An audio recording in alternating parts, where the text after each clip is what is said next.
प्रयत्न केला नाही, त्यांनी करू द्या ना. आमची केस खोटी आहे, फायर खोटा आहे, फायर अर्ज नाही, अर्ज नाही.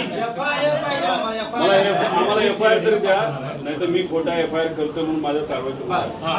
सरकारी कामात आड करायला म्हणून करा. चला आपण सीआयडीला भेटली त्यांच्या इन्व्हेस्टिगेशन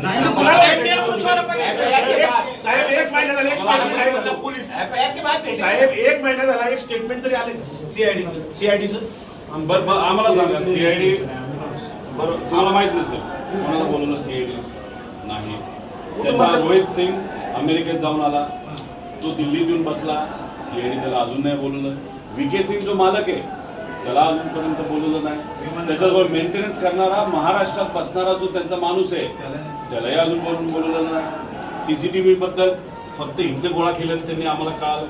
त्यानंतर तिथं जो जे 2 येणार होते कॅप्टन पायलट ते अचानक कॅन्सल झाले. का झाले त्यांना अजूनपर्यंत बोलवलं नाही, त्यांना नोटीस नाही.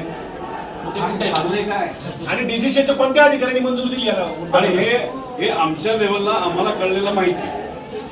आता पब्लिकला तर काहीच माहित नाही. लोकांना माहित नाही. आम्ही घरचे असू, हे 8 तास बसतात अधिकारी गव्हर्नमेंट प्रेझेंटेशन दिल्लीत दाखवले, मुंबईत दाखवले, ते मोगम नाही साहेब. आणि ठीक आहे मी प्रेझेंटेशन केलं, चुका केल्या मला काउंटर फ्री केलं. बारामतीमध्ये पोलीस जर आम्हाला साहेब आमचा एफआयआर द्या, सीआयडीला द्या ना. तुमच्यावर काय करस्पॉन्डन्स झाला का सर सीआयडीचा? मी देशाच्या मिनिस्टर साहेबांच्या ऑफिसला पाठवले, डीजीसीला पाठवले. आम्ही एव्हिएशन मंत्री तिथं नसावेत असं म्हणत असलो तरी त्यांच्या मंत्रालयाला मी पाठवलेलं आहे.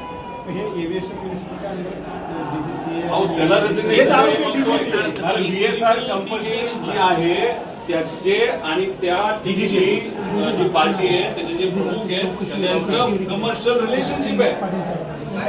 मग म्हणून VSR ला वाचवत आहे. VSR ला म्हणून वाचवत आहे. आणि मग आमचं म्हणलं तुम्ही त्याच्या VSR च्या विरोधात एफआयआर घेत नाही, मग तुम्ही सुद्धा वाचवा. आणि चालू तपास जे सांगताय तुम्ही साहेब त्याच्यामध्ये अँगल कोणता आहे? अपघात आणि टेक्निकल. क्रिमिनल चौकशी कोण करतो? 5 लोकांच्या मृत्यूची आमची एफआयआर खूप झाली, आमचं एवढं मृत्यू. बाकी आमचं काही पण नाही, सिंपल एकदम. 5 लोक मयत झाले एका ऍक्सिडेंट मध्ये, आमची ऍक्सिडेंटची एफआयआर टाकतो. आणि आमची एफआयआर कुठे टाकामध्ये काही येऊ दे पुढे.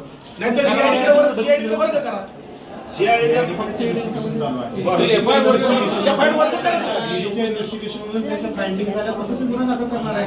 गुन्हा दाखल व्हायचा 1 महिना झाला साहेब, 1 महिना दाखल त्यांनी केलाच नाही तर आम्ही काय करायचं? सीबीआय मध्ये आता आपण बोलतोय, आता आपण बोलत असताना 7,000 पेक्षा जास्त केसेस प्रलंबित आहेत. 2600 केसेस 10 वर्षाला प्रलंबित आहेत. दादाला न्याय द्यायला 10 वर्ष थांबू का? महाराष्ट्रातील ताज्या बातम्यांसाठी बघत रहा टाइम्स टुडे 18 न्यूज. सोबतच शेअर करा, सबस्क्राईब करा आणि बेल आयकॉन प्रेस करा.